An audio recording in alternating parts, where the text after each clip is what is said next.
In Street Fighter V, when I was learning Ibuki, and you may be in this situation now, I felt like I learned so much about my character, my frame traps, my combos, my setups, all that, but I was nowhere near the top of the rankings. I thought, how much more could I learn to get that much better? How good are people? Well, I want to show you how to build strategies with your character that you may not have considered, or maybe you do it, but you're kind of doing it too slow over time, and we can quickly speed it up. Let's get right into it. I want you to take a look at this notebook here. Almost the entirety of both these pages is dedicated to coming up with how Kami's dive kick can condition my opponent, what it beats, what it loses to, and all this other stuff that I'm not saying that this is something you're going to have to do.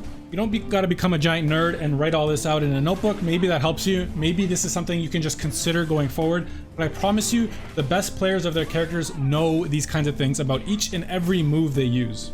Okay, so the reason I brought up Kami's dive kicks is because I was watching a bunch of Kazunoko's VODs, and I noticed that he dive kicks a lot more than I was used to. I usually watch Punk, and I kind of realized that Punk plays in a way that I don't think I could ever play that well in, so I need to formulate my own style, get some from other players, so I was watching more Kazunoko. So I noticed that he dive kicks more often than I'm used to, or that I do, or that Punk does. So your very layer one step is when you watch a VOD like this, you say, maybe I should dive kick more, right? But that doesn't actually tell you much. Why are you dive kicking more? What can you actually get out of it? How do you make the most out of dive kick? It sounds like I'm kind of over explaining here, but there's a lot to actually unpack here if you really want to get better at your character. And this applies to other moves, which I'll show like smaller examples. It doesn't have to be a special move like a dive kick. But let's talk about it quickly. What does dive kick actually accomplish? Well, if you hit it low enough, you get a nice combo. You know, it could be +8.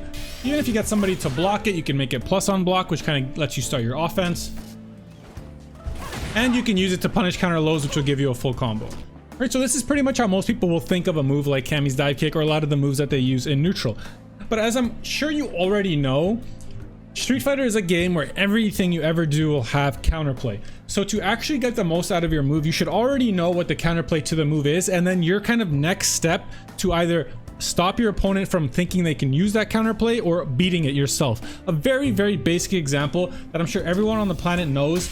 So a basic example that everyone knows is that why do you throw fireballs in neutral? Not just to hit the fireball, although that's part of it, is that you bait your opponent to jump. Now, what is the counterplay to jumping? Is that you stop throwing your fireball, or you use a trap that allows you to move first, and you anti-air them. This is a very basic thing that everyone knows, but you have to realize this applies to so many more things. I'm going to show you more examples than just dive kick. When you build strategies similar to this fireball anti-air strategy about every move your character can do, you get so much quicker at adapting to what your opponent does. You make your opponent feel more helpless because they have less options. They have to react to so many more things, and you just get so much more solid and more consistent in your game plan overall. So what does this look like for Kami, right? What is a counterplay to dive kick? A lot of people, if you play Kami or you play against her, you may notice that a lot of people will just try to walk back to make your dive kick whiff, right? So I want to go dive kick him. He walks back, he punish counters me on the way down, right? That works.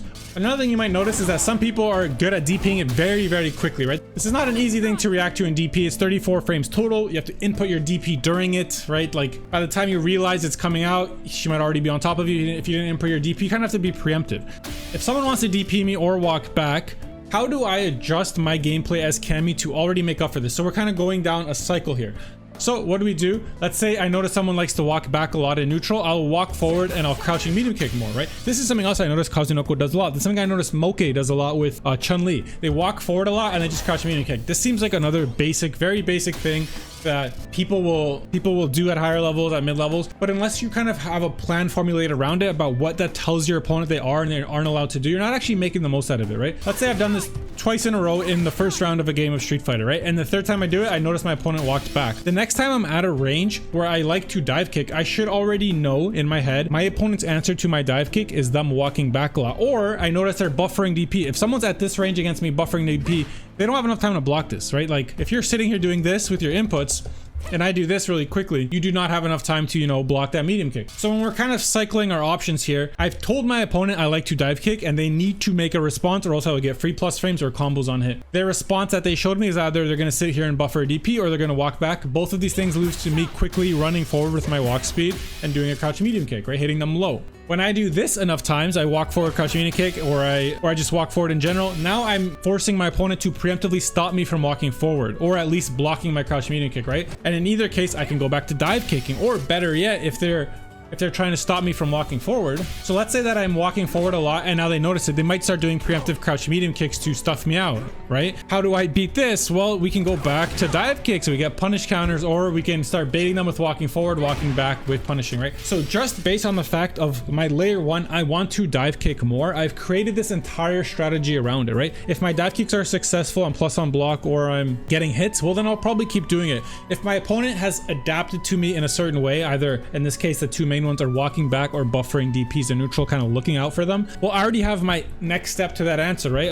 One thing I love is something I learned from Armada in Smash Melee, where he talked about tournaments as kind of like a test or an exam. And I think this applies to just general like good gameplay, in that if someone is presenting you a new problem, right? So they're walking back and making my dive kicks whiff, or they're DPing them, all them. If I don't, I should already know the answer. Similar to when you go take an exam, you study beforehand, you already know the answer, and the question comes up, you say, oh, I know how to deal with that. If you have to guess on the spot, you're probably not going to do very well on that test, right? So if someone is dealing with my dive kicks well, and I don't already know my next response to tell them to stop doing that, to deal with my dive kicks, I'm going to lose, right? Unless I stop using dive kick completely, I'm going to lose. And even that is a bad answer, because I'm taking away a major part of my game plan, right? Just because they showed me that they have a good answer.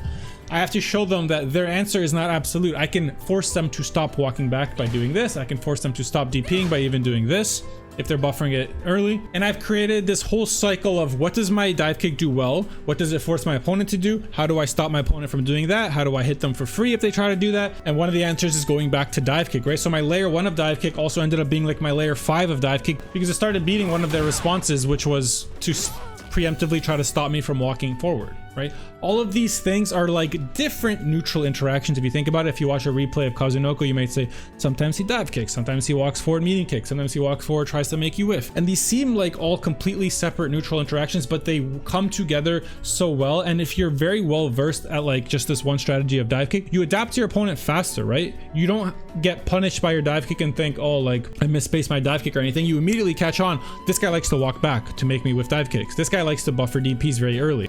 And it doesn't have to be as big as a move of like a dive kick, which is kind of neutral warping. I noticed this when I was trying to learn Chun-Li as well. A person like Moke, which I already mentioned, he does a lot of walk forward crouch medium kick. Now, that's just a good option, right? In a vacuum, it's a good option. You should use it if you have a fast walk speed and a good crouch medium kick, obviously. But then I thought, like, why does he hit it so often, right? I try to do this and people in, 1600 master are blocking it a lot. Why does he hit it so often? Well, it's because he also uses this move a lot in neutral, especially since it got buffed. You could do some frame traps with it or something. He uses this move a lot in neutral. He walks forward and uses this a lot in neutral. And what does that do? It conditions your opponent to want you to whiff, right? If you've played a good Chun-Li and she ever does this move, the second you run into it once, or even block it 2 or 3 times where it's just chipping at your drive gauge. Look at Akuma's drive gauge. It's recovering too fast, but you block 3 of them and you lost 2 full bars.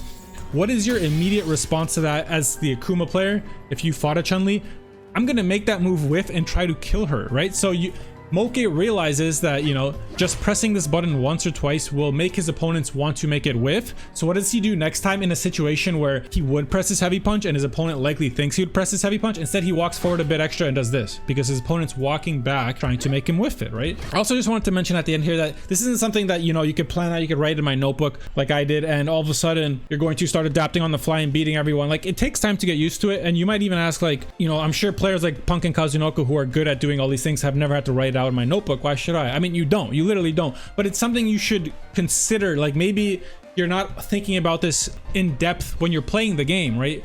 Let's say you do a dive kick, you can kind of plan all these things and make strategies around your best moves while just playing the game. You don't have to go out and do it in a notebook. For me, I find it hard to adapt on the fly. I need to already know my answer going into the game. That's why I like to think about it out of game in training mode in a notebook. But you can just play the game a bunch, right? I can promise you that I've played against Punk in ranked before, and I've noticed so quickly that when he notices I like to just down back a lot, he catches on so fast that he'll like shimmy me like 30 times in my face. If you notice, when he notices I walk back a lot, he extra walk forwards and catches me low. Like, he already knows these answers from just playing the game so much. He's already figured out how to adapt to his opponent so quickly, and he knows all the answers. He doesn't have to go write in a notebook, but I do. Maybe, maybe that's talent, or maybe that's just the way our brains work. He's better at doing it on the fly, whereas I kind of need to take a step away from actually playing the game. So you don't actually have to, think about this on paper, but you should consider all of these things we talked about. And yeah, I'm just kind of rambling at this point. So I hope that makes sense in building more so I hope that makes sense. The goal here is to build very specific strategies around the good moves you can use and how your opponent can deal with them. By doing this, you'll adapt to your opponent so much faster. You'll kind of make them feel like they have way less options in neutral. Hope that makes sense. If there's any way I could clear that up a bit better, let me know in the comments. I would love to follow up. But there's one thing I also want to add. This is something I learned from Romala, a very, very good resource if you're trying to get better at fighting games. When you're making strategies like this, or just trying to use your character's best options in general, make sure you're not picking options that have overlapping counterplay, right? So what that means is that whether or not you do the same option, or whether or not you pick two options, your opponent can beat both with the same counterplay, right? So the example of a dive kick, if my opponent's reaction to a dive kick is I notice they're DPing it a lot, right? That probably means they're actively looking for me to jump or to leave the ground. So if I notice that they're doing that, my next move should not be a normal jump, right? Some people know that dive kicks are good because they change the trajectory of your jump. It makes them harder to anti-air. If they're anti-airing with a DP, that doesn't matter. Maybe if Akumo's anti-airing me with crouch heavy punch, he has to do that crouch heavy punch very early to stop my dive kick. So my layer 2 could be stop dive kicking and, you know, do a full jump in, which might catch the recovery of his heavy punch. But that's not the case. He was in our example, he was DPing me, which means doing a normal jump will also get me DP'd. I shouldn't do that, which also means I probably shouldn't do this, because if he's already inputting DP just waiting for me, the second he sees me turn green, he's gonna press it anyway, right? Because yeah, I'm not dive kicking, which is the reason he was originally pressing this DP, but I'm picking another option that's gonna lose to it anyway. So all he has to do is hit the punch button, right? So do not pick overlapping options. You want to pick things that specifically beat the counterplay that has been shown to you, that you know people will do against you, so that you can adapt on the fly. You don't have to think of what you do next. You already know the next answer. That's why with Cammy, I said, you know, I walk forward and do this. People aren't going to DP for walking forward a little bit. It's almost impossible. If I think, same with doing this, right? I probably shouldn't do this move. Even though dive kick and spin knuckle are two different moves, I probably shouldn't use spin knuckle if someone showed me that their answer to my dive kick is walk back or neutral jump, because these all beat both of those options. I need to do something else. If they're walking back, I can walk forward and try to medium kick them. If I notice someone's neutral jumping a lot when I'm at this range, I could walk forward and do a DP to stop them. This is one of the reasons, actually, this is like a little tangent on Cammy, that I stopped using her heavy dive kick a lot, because I think in this range where I would like to use it, the counterplay to the heavy dive kick is kind of overlapping with the other options, right? If I did this instead, people will neutral jump a lot. If you play Cammy, I'm sure you've noticed people neutral jump a lot against you. If I do a normal jump and they're looking for my dive kick or DP, or even a jump in, they might be walking back a lot and making all these things with. I've started using dive kick more here, where I could walk forward a bit and threaten a medium kick one. I could walk forward a bit and do crouch medium kick, and people aren't, and if someone neutral jumps, I'm in range to hit them on the way down, right? The counterplay does not overlap with medium kick, dive kick as much as it does with heavy. A lot of things Cammy wants to do at this range will lose to the same thing: DP, neutral jump, walk back, right? So why do anything that loses to them from here? You should build your game plan around different options that do not have overlapping counterplay. You must consider, what is the counterplay to the options I want to use the most, and how do I take the next step? I'm just repeating myself. I hope you learned something. Let me know if there's a way I could clear it up. If you like what you heard, I appreciate a like, comment, and subscription. Stay beautiful, my friends.